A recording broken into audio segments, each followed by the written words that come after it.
22.4 million corona virus के confirm cases world wide आ चुके हैं। और जैसे जैसे कोविड 19 केसेस बढ़ रहे हैं वैसे वैसे कंट्रीज के बीच वैक्सीन की होड़ और तेज होती जा रही है। आज वर्ल्ड मीडिया में एक डिबेट चल रहा है, वैक्सीन नेशनलिज्म मतलब वैक्सीन राष्ट्रवाद। मैं इस आर्टिकल को इंडियन एक्सप्रेस से लिया हूं और हम ये देखने की कोशिश करेंगे कि ये जो वैक्सीन नेशनलिज्म है यानी वैक्सीन राष्ट्रवाद है, क्या यह वर्ड पहली बार यूज हुआ है या पहले भी पैंडेमिक या एपिडेमिक में कभी भी यह वर्ड का यूज हुआ है। तो गाइज मैं आप सबों का स्वागत करता हूं हमारे इस चैनल पे स्टडी आपा with Rishi. There is lot to know guys, इसलिए आप लास्ट तक बने रहें। आया क्यों, इसका हिस्टोरिकल बैकग्राउंड क्या है।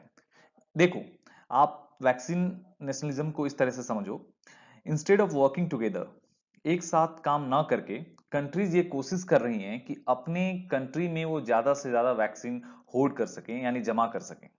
कोऑर्डिनेटेड एफर्ट को नेग्लेक्ट कर रही हैं, इग्नोर कर रही हैं।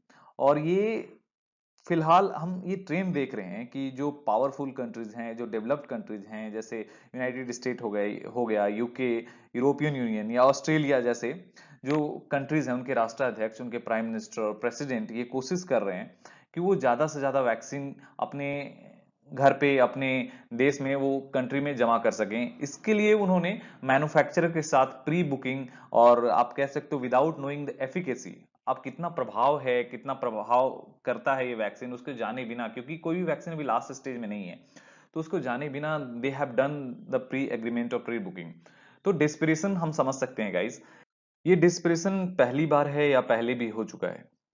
तो हमें जैसे याद होगा 2019 जब H1N1 पैंडेमिक फ्लू जो उस टाइम फैला था, ऑस्ट्रेलिया पहली कंट्री थी जिसने ये वैक्सीन खोजा था और वैक्सीन को ढूंढ निकाला था, और उस टाइम उन्होंने एक्सपोर्ट को होल्ड पे रख दिया था। तो इससे हुआ क्या गाइस कि वो बाकी जो इकोनॉमिकली वीक कंट्रीज थी वो वैक्सीन के एक्सेस तक नहीं कर पाई, लाइक वो वैक्सीन तक नहीं पहुंच पाई, जिसके कारण H1N1 फ्लू पैंडेमिक ने वहां ज्यादा नुकसान किया। कंपेरेटिवली वो कंट्रीज जो ज्यादा वेल्दियर थी, जो ज्यादा इकोनॉमिकली स्ट्रांगर थी, वो फार्मास्यूटिकल कंपनीज के साथ पहले ही प्री एग्रीमेंट में जा चुकी थी और उन्होंने जितना रिक्वायर्ड डोजेस था वो होल्ड कर चुकी थी, जिससे वो अपने कंट्री में। तो गाइज इसका ड्रॉबैक क्या है और हमारे पास क्या अल्टरनेटिव है।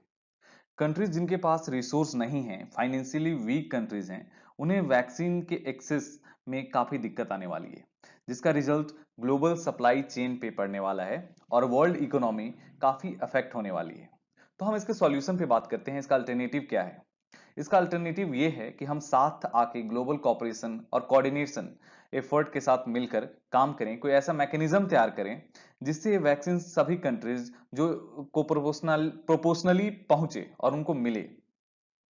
तो इसमें हम डब्ल्यूएचओ के रोल के बारे में, वर्ल्ड हेल्थ ऑर्गेनाइजेशन ने एक कोशिश की है गैवी के साथ मिलकर, एक नया इनिशिएटिव लिया है जिसका नाम है कोवैक्स फैसिलिटी।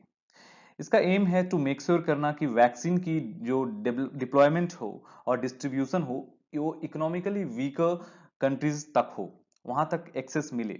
तो गाइस गैवी का फुल फॉर्म क्या है? गैवी का फुल फॉर्म है global alliance for vaccine and immunisation. Guys अब वैक्सीन की बात हो गई, अब ये समझने की कोशिश करेंगे कि अगर वैक्सीन तैयार हो जाती है तो जो डोज है, जो लिमिटेड डोज हमारे पास होगा, वो पहले किसे मिलेगा, कौन वैक्सीनेट होगा पहले, who may first get COVID 19 vaccine in India. ये काफी ऑब्वियस क्वेश्चन है गाइस। तो इंडियन पर्सपेक्टिव से अगर हम बात करते हैं तो गवर्नमेंट ने एक नेशनल एक्सपर्ट कमेटी बनाई है जो इस बात को प्रायोरिटी सेट करेगी, ये बात को डेलिबरेटली देखेगी कि वैक्सीन किसे मिलना चाहिए। जैसे बाकी सारी कंट्रीज ने ये पहली जो वैक्सीन है वो हेल्थ वर्कर को जो फ्रंट लाइन में फाइट कर रहे हैं कोरोना वायरस से, ऑब्वियसली उनको मिलना चाहिए, लेकिन हमारे ये प्रायोरिटी सेट करना होगा कि बाकी जो वैक्सीन है वो किस तरह डिस्ट्रीब्यूट होगा। तो हम जब वर्ल्ड वाइड देखते हैं गाइस, तो हम पहली जो सबसे पावरफुल कंट्रीज है, जो सबसे ज्यादा इससे इन्फेक्टेड है, वो है यूनाइटेड स्टेट ऑफ अमेरिका। तो यूनाइटेड स्टेट ऑफ अमेरिका ने एक centre for disease control advisory committee बनाई है, जिसमें वो दो टायर में वैक्सीन को बांट रहे हैं। पहले टायर में हेल्थ वर्कर और सिक्योरिटी, नेशनल सिक्योरिटी वर्कर्स को वो दिया जाएगा, और टायर 2 में वो कोशिश कर रहे हैं कि उनको दिया जाए जो इसेंशियल कमोडिटीज को लेके मार्केट में है, जैसे आप समझ meat packers and grocery store वाले, रिसेंटली ऑस्ट्रेलियन प्राइम मिनिस्टर ने अनाउंस किया है कि जो सारे ऑस्ट्रेलियन हैं उनको कोरोना वायरस का जो वैक्सीन है वो फ्री में दिया जाएगा। ये अनाउंसमेंट एक फार्मास्यूटिकल कंपनी एस्ट्राजेनेका के साथ एग्रीमेंट के बाद उन्होंने किया। लेकिन गाइज ये समझना जरूरी है कि क्या ये होर्डिंग जो हम कर रहे हैं वो कितना सही है। क्या ये जो होर्डिंग कर रहे हैं या जो हम वैक्सीन को जमा करने की जो रेस लगी हुई है ये क्या ह्यूमन काइंड के लिए सही है? तो आंसर है नो। क्योंकि आप समझो ये ग्लोबल कॉपरेशन के लिए बिल्कुल ठीक नहीं है। आज किसी न किसी मीडियम से एक कंट्री दूसरे कंट्री से जुड़ी हुई है। अगर हम इस वैक्सीन की रीच सबसे लास्ट कंट्री तक, इकोनॉमिकली वीकर कंट्रीज तक अगर नहीं पहुंचाते हैं तो कोरोना वायरस जैसे पैंडेमिक को हराना मुश्किल है गाइस।